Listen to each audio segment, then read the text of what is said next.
Okay, we're going to talk about personality types, which I love to talk about. And I think a lot of people do, right? We like taking those personality tests that people share at parties or in classes or just on the internet because it's interesting to find out a little bit about yourself.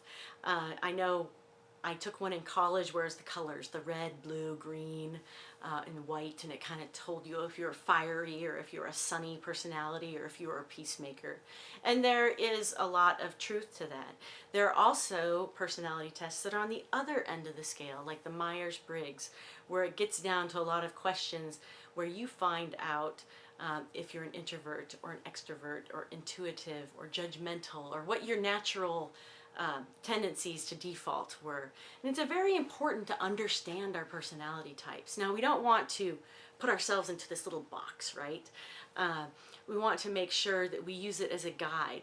I know I've learned a lot through learning about my personality type. So for an example, in the Myers-Briggs, you are given 4 letters that indicate what you tend toward. So I am an INTJ. So that's an introvert, intuitive, thinking, judgmental. Shame on me, right? None of these are bad, by the way. They're just what we default to. And so what that means to me is I hone in on the first letter. And I think that that's something that I'll give you the link where you can take a free version of the Myers-Briggs test. And I hope you take a couple more too, because there's different tests that measure different things. But that first letter, if you are an introvert or an extrovert, is extremely important if you are considering a type of entrepreneurship opportunity. And so, for example, I'm an extreme introvert. I might have been shy growing up. I'm not as shy now, but I'm still an introvert. And that has to do with not shyness, but where I get my energy. So let's use an example that they always use. You go to a party and you're with all of these people. And if we leave the party, if we're an introvert, we have been sucked dry of our energy. It's just gone. We are worn out from all of the people interactions.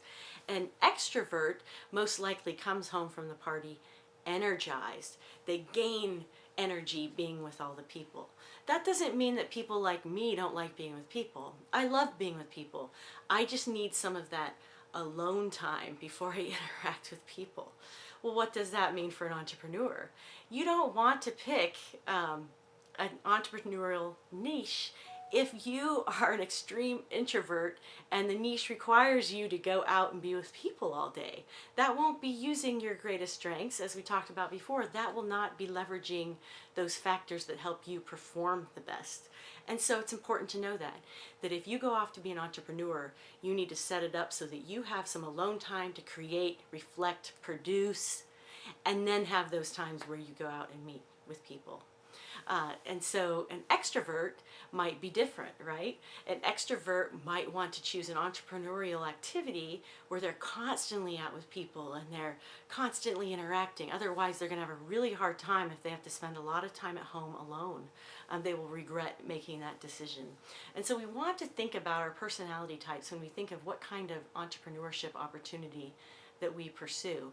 Because like I've said many times before, and I cannot say it enough, if we do not identify these things, we'll find ourselves in the same trap we were trying to get out of when we decided we wanted to become an entrepreneur. And so making sure that we can identify these things will help us choose opportunities that are right for us. Like I keep saying, so we don't get swayed by great amounts of money or shiny objects floating in front of our eyes, right? When a new opportunity comes to be an entrepreneur. We want to make sure we choose what's right for us, because that's what ultimately will keep us happiest, performing our best, and making more sales and having more influence in the end. And so these things are very important. Let's talk a little bit more in the next video about our personality types.